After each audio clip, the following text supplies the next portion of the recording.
Today I'm going to talk to you about Christmas in July, which is the funny old beauty phenomenon where you go to various venues throughout July and you see what the beauty world's Christmas offerings are going to be. And they're mainly for long lead magazines, so monthly magazines such as maybe Good Housekeeping or something like that that is working on their Christmas issue now, because some publications have to work very, very far ahead. So it's so that they're not excluded from offerings later in the year, so they show it in July so that they can get inclusion in the Christmas special magazines. But everybody goes along, and it's very strange because you end up with snowmen and mince pies and Christmas pudding, especially if it's somewhere like Sainsbury's or Marks and Spencer's where they show home and fashion and beauty. So you're swathed in looking at snuggly cashmere, and it's baking outside. And last week obviously was so hot, so the irony of picking up little Christmassy gifties is really funny. My house is full of little things like this and baubles and stuff, which is so strange in July, but it's always really nice to see what's coming up, and I find it quite exciting. And there are some beautiful Christmas things coming. So behind the scenes, however, at beauty launches is another matter, because unfortunately there are people called the beauty blaggers who go to beauty launches. They pick up, I don't know, a copy of Diary Directory, or they somehow manage to find out that these events are going on, even though the PRs do go to some considerable effort to make sure it's only the fashion or beauty community that knows that they're happening, or relevant people in some way. But anyway, they're notorious really, because one in particular is a guy who, he's in his late 50s, I would say, being kind.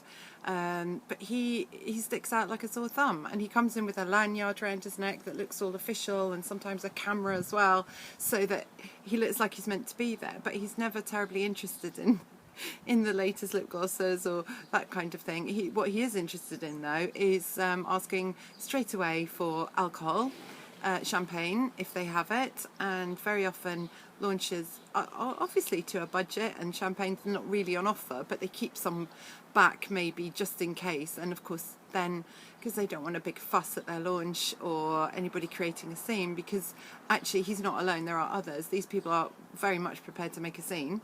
They will open the champagne, and then they just eat and eat and eat. They eat and drink as much as they possibly can, and I think, yay, that's a good day out for them. They've succeeded in blagging the launch, and I often wonder if it's part of some secret launch blagger society or something, because really not just one. And I've seen one woman who claimed to work for a very big publication, but the Swedish version, so it was actually quite hard to check. And she didn't exist. She walked out with God knows how much, £100 worth of makeup. She had a makeover. She was totally chilled out at the event and loving it. And yet really she didn't have any legitimate reason to be there. It was just like literally a blag, and I don't know how they've got the nerve. I just wouldn't be able to do it. I would find that very difficult. The other thing that happens is that things go missing, and it's not something that nobody ever really discusses. But what reminded me was that I went to something last week, and the PR was showing me this beautiful tin of eye crayons, 4 lovely eyeliners in a tin, and it was all presented really nicely. And she opened the tin to show me, and one of the eyeliners had been nicked. And it's like, why would you do that? Why?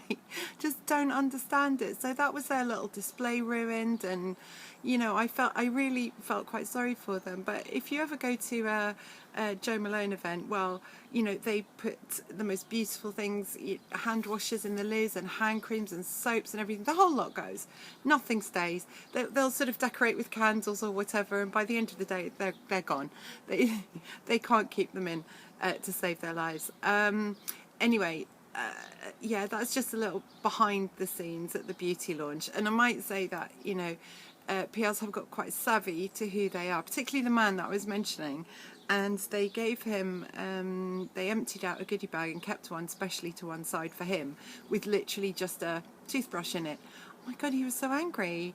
And there was another lady who didn't get, who got a very reduced bag, let's say, because quite obviously the PR's going, hang on, why would we give away our clients' products to somebody who doesn't write for anywhere, has just like drunk us dry and eaten us out of house and home, and they've got no right to be here in the first place. And she went insane and said, I've never been so insulted in my life. And so they really know how to manipulate and push. And yeah, I just thought you'd like to know little secrets from behind the scenes at Christmas in July.